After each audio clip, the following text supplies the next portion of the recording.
देखिए, दिक्कत ये होती है कि जो लोग जनता के बीच जाते नहीं है ना, उनको इस बात की शिकायत दूसरों से रहती है कि क्यों वो जनता के बीच जा रहे हैं। उनके परिवार के सदस्य ने मौजूदा मुख्यमंत्री जी के बारे में जिस तरीके से टिप्पणी की है, जहां वो टिप्पणी अपने में एक तरह निंदनीय है, शर्मनाक है, वहीं दूसरी तरफ प्रदेश के मुख्यमंत्री की प्रदेश के लोगों से मुलाकात की यात्रा के ऊपर लगातार इस तरीके से प्रहार करना, ये आपकी घबराहट को दर्शाता है।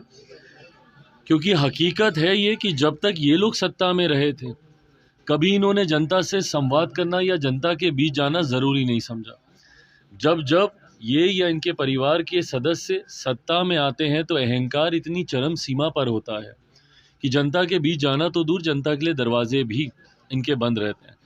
ऐसे में मौजूदा मुख्यमंत्री नीतीश कुमार जी की इस यात्रा के भय से, ये डर का ही परिणाम है कि एक के बाद एक जहां व्यक्तिगत टिप्पणियां मुख्यमंत्री जी के ऊपर की जा रही हैं, जहां अशोभनीय टिप्पणियां उनके ऊपर की जा रही हैं, तो ये बेफिजूल के आंकड़े डाटा निकाल के दिखाए जा रहे हैं।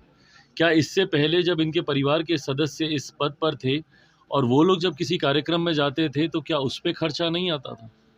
ये एक व्यवस्था का हिस्सा है, पर इसको इस तरीके से प्रदर्शित करना, इसको इस तरीके से दिखाना आपकी घबराहट को दर्शाता है। आगामी विधानसभा में उपचुनाव ने दर्शा ही दिया।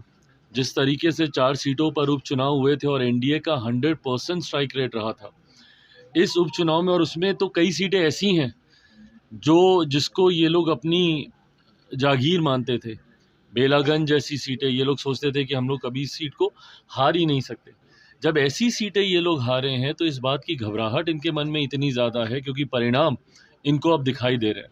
मैं मानता हूं कि इन 4 उपचुनाव ने कम से कम इतना तो दर्शा दिया कि जो हम लोग का लक्ष्य है 225 सीटें जीतने का 2025 बिहार विधानसभा चुनाव में, उस लक्ष्य को हम लोग पार करने जा रहे हैं। और इसी बात से डर कर ये लोग बिना बात का विषय उठाने का प्रयास कर रहे हैं। जो चीज राज्यसभा में देखी जा रही है, कांग्रेस के लोग लगातार हमलावर है भाई प्रेसिडेंट पे, कैसे देखते हैं सर? कल भी बहस हो गई है खड़गे जी में। और देखिए, मैं मानता हूं कि इस तरीके से चेयर के ऊपर टिप्पणी करना कतई उचित नहीं है।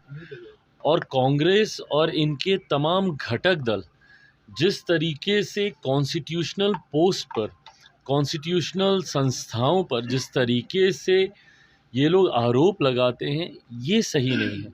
आप अराजकता के माहौल में आप नहीं जी सकते हैं। आपको संस्थाओं पे यकीन करना होगा। जांच एजेंसीज हों, चुनाव आयोग हों, एक के बाद एक हर किसी पर इन लोगों ने आरोप प्रत्यारोप लगाने का काम किया। और अब जिस तरीके से चेयर के ऊपर भी ये सवाल उठा रहे हैं, ये कतई जायज़ नहीं है। वो एक संवैधानिक पद है जो संविधान की मर्यादाओं में रहते हुए निर्णय लेने का कार्य करता है।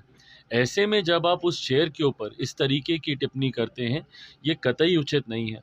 आप चुनाव को लेकर आप टिप्पणी करते हैं, चुनाव आयोग को लेकर टिप्पणी करते हैं, जिन राज्यों में आपकी सरकार बनती है वहाँ पर आप चू नहीं करते, बट जहाँ आपकी सरकार नहीं बनती वहाँ पे ईवीएम पे ठीकरा फोड़ते आप नहीं थकते। अगर आपको विश्वास ही नहीं है चुनाव आयोग पर या ईवीएम के द्वारा, तो आप बताइए ना, फिर आप लोगों ने झारखंड में इतना भव्य शपथ ग्रहण का समारोह क्यों किया? इसी प्रकार की तमाम ताज़ा खबरें सुनने के लिए हमारे साथ बने रहें। धन्यवाद।